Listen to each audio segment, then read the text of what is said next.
Alright, first and foremost, I want to give all praises, honor, and glory unto Yahweh, Bahashem, Yahushai, Bahashem, Harakakadash. Double honors unto the apostles and the elders of Great Millstone that surely do well, and that taught us the truth, peace and blessings unto the Akim. Show the four corners of the earth that push this way day in and day out in all sincerity and all diligence. This is Matana from Trinidad. Come, and it's coming to do a quick video here. This video gonna be based on a comment that I saw where somebody said that poverty, hunger, and desperation don't matter as long as you are alive. Now, I don't need to tell men in Great Millstone who made that comment. Obviously it's a woman, because they are just foolish, and when you examine the scriptures say otherwise. The scriptures did say otherwise, a matter of fact. Because a man rather die than to suffer, and it just makes sense. Why suffer when you could just die? But the belief that people have, where when you die you're gonna wait long in a long line behind other souls and wait for judgment day, and when you get judged you're gonna go to hell, and that's the reason why people that's the reason why people fear death. That's the number one reason people are afraid to die. Some fear death because of the pain, the thing they're gonna go through, and some fear death because of the majority fear death because of the concept of hell, which is a story from Greek mythology. But nevertheless, this is Sirach 41 verse 1. It says, "O death, how bitter is the remembrance of thee to a man that liveth at rest in his possessions. Unto the man that had nothing to vex him, and that had prosperity in all things, yet unto him that is yet able to receive meat." So when a man is prospering, when a man is living at rest in his possession, when a man don't really have nothing to vex him, don't really have nothing to worry about, he still have full strength. To think about that is it bitter to him, because he living it up, and that is you could say that Esau right now. Esau living it up, so to think that his kingdom gonna fall, the thing that to think about that, or to even think that his kingdom gonna fall is better to him. But for Edomite, for average Edomite, or let me say the elites, they don't, when they think about that, it's something better to them. They rather have 1,000,001 heart transplant, they keep on doing heart surgeries and putting in new organs to try and live forever. And that's the reason why majority of them does live so long. 100, 99, 97. They have money and they keep on doing heart surgeries and replacing kidneys and replacing different organs and these things, so that they could live a longer life, because that is better unto them. But to a man that's suffering, this is how that is.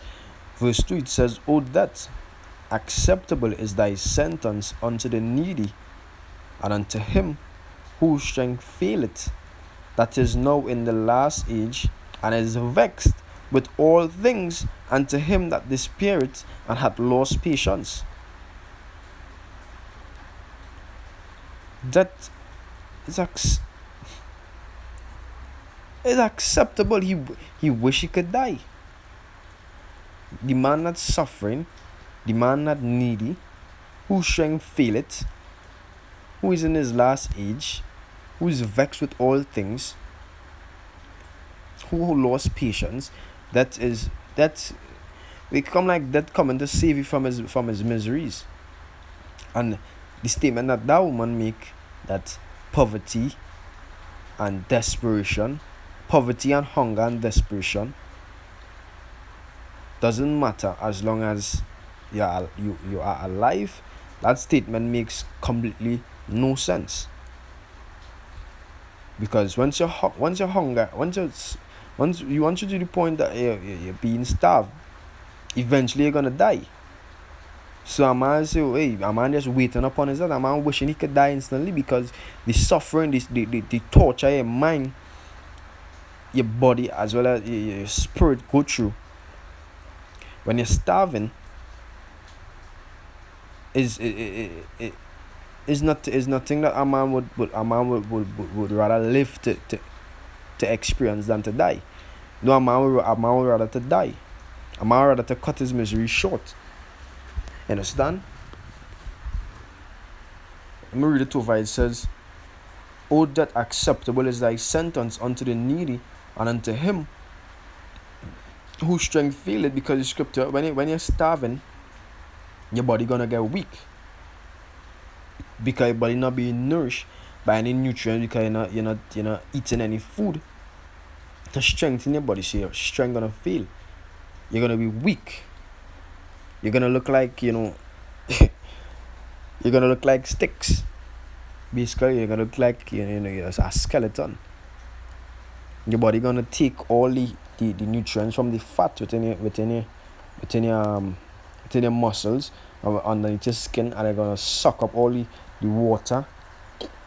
Because water is a nutrient. You're gonna suck up all the water, and you'll suck up all the other nutrients from the fat that you have on your skin, and then you're gonna become extremely thin, and you're gonna become weak. It says, "Acceptable is thy sentence unto the needy, and unto him whose strength faileth, that is now in the last age, and is vexed with all things," because you're gonna have nothing that could possibly cheer you up when you are starving. So you're gonna be vexed with all things. You're gonna be vexed that you're even living. Just like how when Job was living, he asked why he didn't die from in the womb. Okay, he was vexed with all things. When Job was, going through the affliction that he was set to go through, he was vexed with all things. Until he cursed the day that he was born. So, as living in suffering, and that is the impression that the Prime Minister gives. Save lives rather than livelihood. Save lives rather than livelihood. So what he trying to say is that, basically live and suffer than die. It says, "And is vexed with all things unto him that desperate and had lost patience." Or this is Lamentations 4 on the start at 8. It says, "Their visage is blacker than a coal, from the heat, from the sun, and nothing to eat, no water in your skin. You're gonna become dry, and you're gonna look black."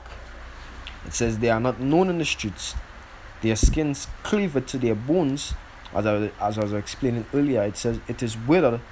It is become like a stick." So you're gonna literally be looking like skeletons. You're gonna look like walking skeletons. But not the men of the elect, because the men of the elect, according to Yahweh Shai, gonna have food, and they're gonna have drink, and they're not gonna be able to. They're gonna be ashamed in time of famine. They're not gonna be worried in the time of famine, and they're gonna be, as the scripture says, laughing in the time of famine. It says they that be slain with the sword are better than they that be slain with hunger. So to die of and all this is effects of so-called coronavirus, shutting down works, shutting down businesses, sending home workers. And the woman made the comment that poverty, and because people complaining that they have not, people literally have nothing to eat. People literally have no money, nothing to buy, nothing to feed their children. And here comes this Elamite woman, this heathen woman, saying that poverty and hunger and desperation doesn't matter once you are alive, because she probably living it up. That's statement by somebody who probably have money, to get them through get them through a period of time when work shut down. So that they ain't worrying now. They say, hey, let everybody stay inside, everybody suffer. Who are the suffer? But they making sure they know that they have the money to buy whatever food they need.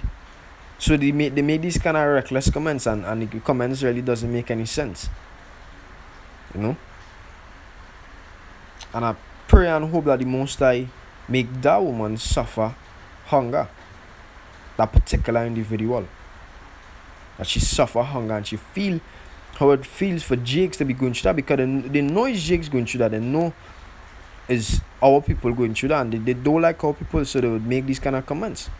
It says they that be slain with the sword, and in this instance is the pestilence or the disease. And I would say they that be slain with the disease are better than they that be slain with hunger, because hunger is by far the worst punishment that a man could get. It says, for these pine away, stricken through for want of the fruits of the field. And you pining away, body pining away, your mind being tortured, your body being tortured, you're being weak. Sometimes you're so weak that you're not even able to move. If an animal attack, you're not even able to defend yourself because you're weak. And you're desperate for food. It says, the hands of the pitiful woman have sodden their own children. They were their meat in the destruction of my people. So it reached to the point where the woman boil their own children. And they were doing it ashamed. They were ashamed to do it. They used to hide and do it. The reason why the scripture says it's sudden, because sudden means boil. Because when you're boiling something, you wouldn't really get it scent as compared to when you're roasting it, when you're roasting the meat, because they could simply just roast the meat, but instead they choose to boil the meat.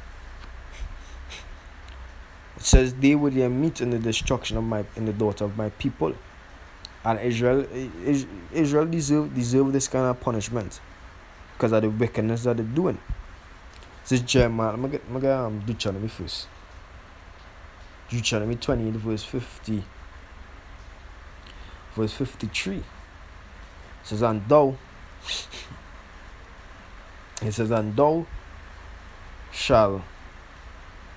shalt eat the fruit of thine own body, the flesh of thy sons and of thy daughters, which Yahweh thy power had given thee, in the siege and in the straitness wherewith thy enemy shall distress thee. Understand? It says, so that the man that is tender among you and very delicate, his eye shall be evil toward his brother, and toward the wife of his bosom, and toward the remnant of his children which he shall leave, so that he will not give to any of them of the flesh of his children whom he shall eat, because he had nothing left him in the siege and in the straitness where thy enemy shall distress thee in all thy gates. So you're gonna be so in need. You're gonna sell every single thing, and when you have nothing remaining, you're gonna look towards your children to eat them, because you're extremely hungry. You're extremely hungry. When you're extremely hungry, a man will do anything. That I have this saying, a hungry man is an angry man. And in these days, these time in coming here, you would see the true meaning of that statement. A hungry man is definitely a very angry man. It says, a tender and delicate woman among you, which would not adventure to set the sole of her foot upon the ground for delicateness and tenderness. I shall be evil toward the husband of her bosom, and toward her son, and toward her daughter, and toward her young one that cometh out from between her feet, and to what her children which she shall bear, for she shall eat them for want of all things, secretly in the siege and straitness wherein thine enemy shall distress thee in thy gates. And it says secretly, because all the time she playing big and bougie and proud, and she can't mash hands, she moving like she shit those things. And now she resort to eating her children, which she claimed to say that she loved more than the father, because she bare them for 9 months. The same child that she loved the most, and it's her entire world, and she used, to put the father through distress or to afflict the father. That very same child is the one that she's gonna be using for meat. During that time of famine, and that time we end those times. We're